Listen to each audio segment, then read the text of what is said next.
Pri zaváraní domácich produktov robia ľudia veľmi často chybu v tom, že nesprávne doťahujú viečka na pohároch. Používajú pritom príliš veľkú silu.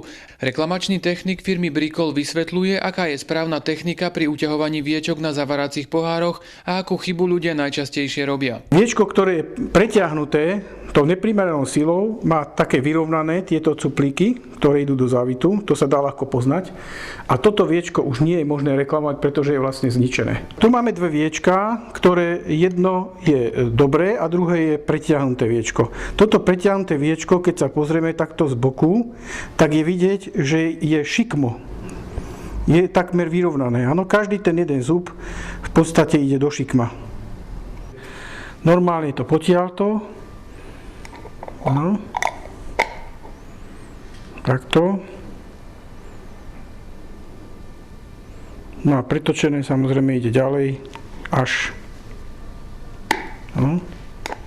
preskakuje.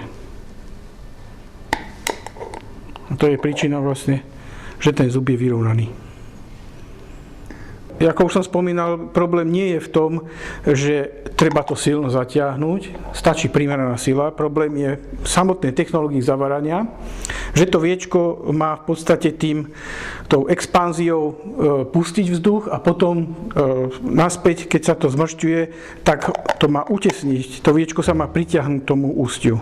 Nech už zavárate čokoľvek, viečka vždy zaťahujte primeranou silou, teda asi do 1/3, pretože tzv. Pretiahnutie viečka spôsobí jeho nenávratnú deformáciu. Nezabudnite, že v spoločnosti Brikol máme pre vás veľký výber zaváracích pohárov, ale aj desiatky druhov viečok. Radi vám poradíme s výberom tých, ktoré sú pre vás najvýhodnejšie.